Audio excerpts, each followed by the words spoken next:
Greetings, my magnificent ones. I'm Sue Paulson, your magnificence mentor. Welcome to another episode of Heaven on Earth. No matter where you are in the world, welcome. It's a great delight for me to bring you thoughts, ideas, ponderings, just sharing with you what life is teaching me. Life teaches us something every day, doesn't it? Whether we want it to or not. So today, what I wanted to share with you was what life is teaching me through the eyes and actions of 4-year-olds. I had the great privilege last week of looking after my twin granddaughters, who are 4, almost 5, while their parents were out of town working. Well, this was the first time that I have had the charge of them for 24/7. And let me tell you, it was a stretch for me because I live a quiet life otherwise and do my own thing, and all of a sudden I have the demands of 2 4-year-olds. Well, I couldn't help but have a good think. There's always the observer on the kind of perching on the outside of me that watches and listens and thinks about what is actually going on a moment by moment basis. Well,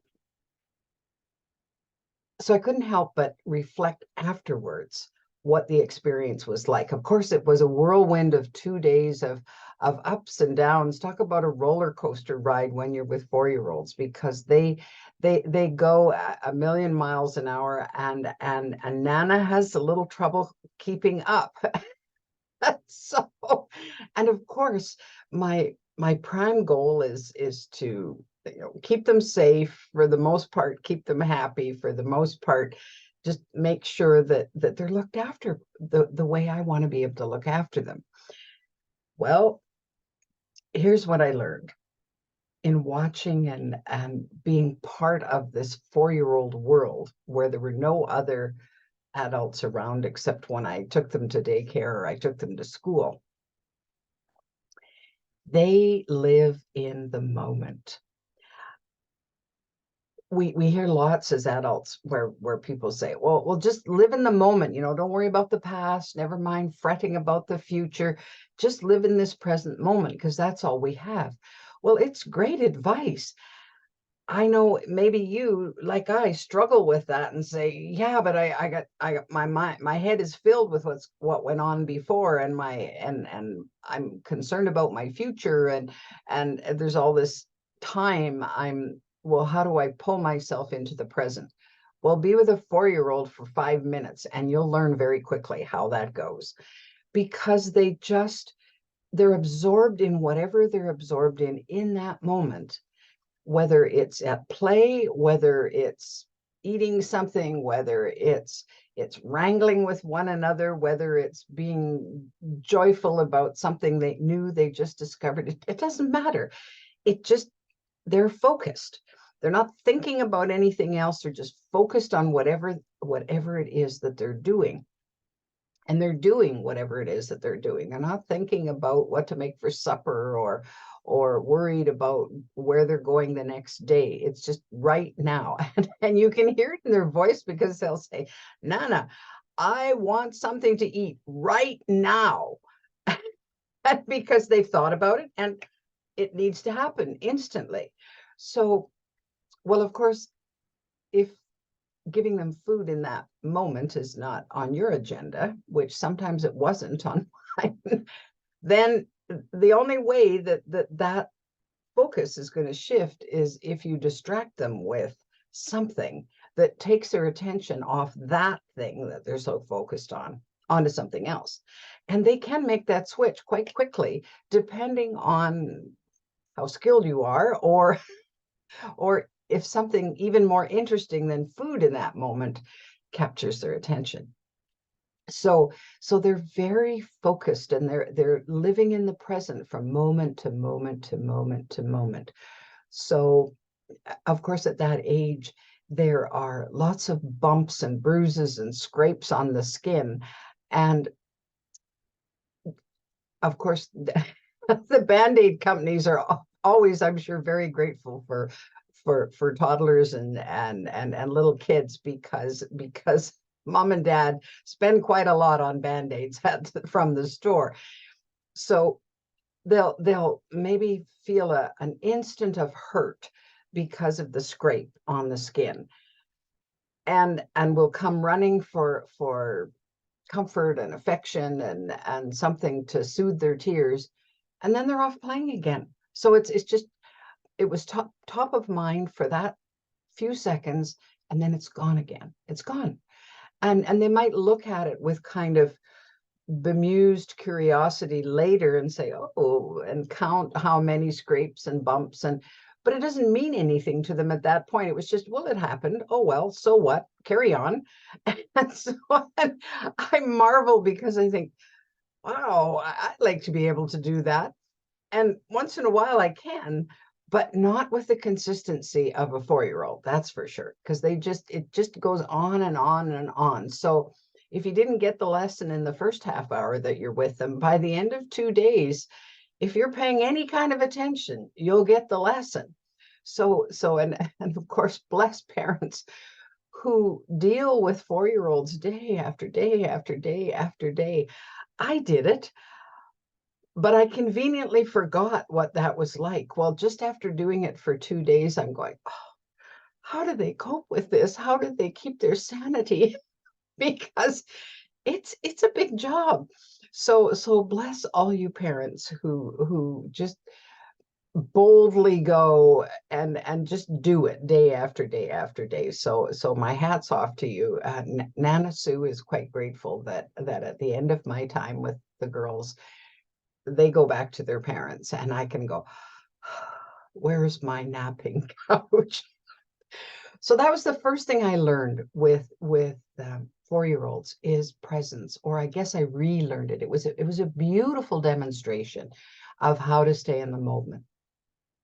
Now, accompanying that was their ability to blessedly forgive and forget. So sisters wrangle, brothers wrangle, kids of various ages don't always get along. Little resentments flare about this or that, the injustice or unfairness of something, or let's face it, one plucks a toy out of the other one's hands and the other one wasn't finished with it, and then the battle's on, right? So there's all these little wranglings, and of course our job as adults and parents is to keep them safe. Well, they can be mean to one another, there's no question. So we had an incident where one hit the other and the other hit the other one back even harder, and then the tears flow and they're running to me, and so then I'm there to comfort and soothe and begin to get the peace negotiation going along.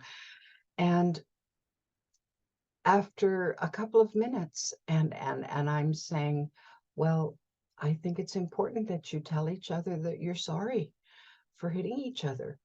And so they did, and apologized to each other. Down they get from my lap, off they go, as if nothing had ever happened. Well, what a beautiful way to live, to be able to just let go. I said I was sorry. I forgave you. You forgave me. You said you were sorry. And it's done. It's over with. Well, unfortunately, as we get older and we get thinking about things, it's all too easy to harbor resentments, to hold grudges, to take offense and hang on to it as if it was something precious, instead of just letting it go and saying, well, it was what it was, and it doesn't serve me to hang on to it. But for some reason, as adults, we think in the moment that it serves us to hang on. I well, I'm in the right. And well, that may be true, but what happened was different than that. And how do we come to terms with that? Well, it's easy for little ones because it isn't in their makeup to feel resentful or stay mad. It just isn't usually. And so when they're given an opportunity to just let go of it and say, okay, you're fine now. You've said you're sorry. Off you go. Go back to being friends again. And they do. So there's a good lesson. There's an extremely good lesson for each of us as adults to say, whoa, what have I been holding on to for all these years? Family members that I've carried a grudge since I was 5 and or 6 or 7 or whatever. And I've held on to that old hurt, that old resentment, that old whatever, to the point where it is in my way now. So what can we do to erase that? What can we do to say, whoa, let's just forgive ourselves for hanging on to that and find a way to forgive the situation, forgive the other person, however that looks, and then let it go. And then forget about it. Say, as if it never happened. Because every time we think about it from the past, we bring it into the present moment. And then the old turmoil starts all over again. Well, what is the point? I think we have more important things to focus on than old stuff that's long, long past. The third thing that I learned from the twins was, I wrote it down here. Oh, yes, fearless determination. Well, they are fiercely and fearlessly determined to have their way. If they want something, they're focused on it and quite relentless about keeping after it until they get it, or until something else becomes more important to them, whichever happens. And lots of times as parents, we hope something else is more important to them and they switch their focus. But you see this clash of wills between adults and 4-year-olds, because these children are fiercely determined to have whatever it is they want to have. And of course, usually on the other side of the fence, the adults are fiercely determined to not allow them to have whatever it is they want to have, either because it's not the right time or it's totally inconvenient. You know, you're driving in the car and your child wants a particular kind of something, and you have no ability in that moment to give it to them. But they go on and on. I want right now, right now, right now. And it's like a broken record almost. It's and it didn't take long for me then to act like a 4-year-old, because they're demanding on one hand and then I'm demanding on the other. And I'm going, oh dear, who's the adult here? Well, I had to confess to my daughter-in-law. I said, "Oh, there were times when I was kind of harsh with them because they just pushed my buttons and I was so triggered, and there I am acting like a 4-year-old, no better than the way they're acting in that moment, demanding, demanding, demanding." Well, of course she laughed because she said, "Yes, I know." And then I remembered, well, she deals with this every day. I only dealt with it for 2 days. So, so it is a test of our own patience, our own, how do you deal with that level of determination? Well, of course, we don't want to squash it, because that determination, especially the fearless determination, is important later in life. Let's face it. Whenever we're struggling with something, determination can play a big role in us moving forward regardless of the obstacles in our way, regardless of whatever.